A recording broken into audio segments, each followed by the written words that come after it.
राधे राधे। श्री हरिवंश। भक्त अम्बरीश जी महाराज की कथा।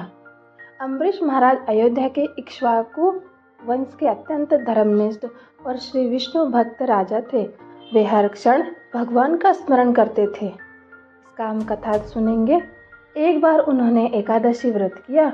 नियम था कि द्वादशी को समय पर व्रत का पारायण फलाहार करना चाहिए।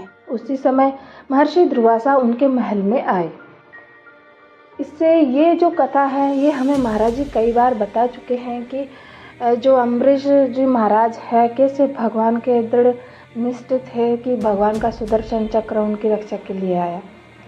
राजा ने प्रणाम कर कहा, भगवान की पूजा और व्रत का समय है, आप भोजन ग्रहण कर कृपा करें। दुर्वासा जी यमुना स्नान करने चले गए और देर हो गई। व्रत की मर्यादा थी कि द्वादशी समय निकलने से पहले पारायण करना जरूरी है।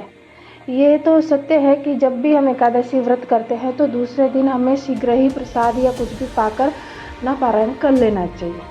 राजा अम्बरीश ने सोचा, अगर मैं व्रत न तोड़ूं तो भगवान की आज्ञा भंग होगी और अगर तोड़ दूं तो अतिथि का अपमान होगा। और बात सही भी है। समाधान स्वरूप उन्होंने तुलसी पत्र सहित जल ग्रहण किया। इससे व्रत प्राण भी माना गया और भोजन भी नहीं हुआ, क्योंकि आए हुए अतिथि से पहले स्वयं को भोजन नहीं करना चाहिए।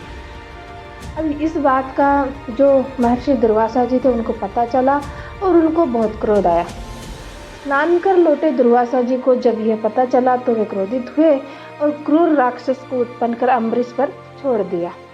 राजा जो अम्बरीश थे उन पर उन्होंने छोड़ दिया। क्रोध में तो आपको पता ही है, व्यक्ति ना सही गलत का कुछ भी निर्णय नहीं कर पाता है। परंतु भगवान विष्णु का सुदर्शन चक्र प्रकट हुआ और उस राक्षस को नष्ट कर दुर्वासा का पीछा करने लगे। दुर्वासा जी ब्रह्मा, शिव, विष्णु सबके पास गए पर किसी ने बचाया नहीं, क्योंकि किसी में ऐसी सामर्थ्य ही नहीं है। भगवान के भक्त को यदि कोई परेशान करता है, कष्ट देता है तो स्वयं भगवान उसकी रक्षा करते हैं। अंततः वे अम्बरीश के पास ही लौटे और क्षमा मांगे, क्योंकि वे भगवान ने उनको बताया कि जिसका आपने अपराध किया है वहीं जाके आप क्षमा मांगे। अम्बरीश ने हाथ जोड़कर कहा, है ऋषिवर, मैं तो केवल प्रभु का दास हूँ। यदि मेरे प्रभु के चरणों में मेरी भक्ति सच्ची है तो आपको क्षमा मिले। तभी सुदर्शन शांत हुआ। इससे यह सीख मिलती है हम सभी को कि भक्त की सच्चाई से स्वयं भगवान रक्षा करते हैं।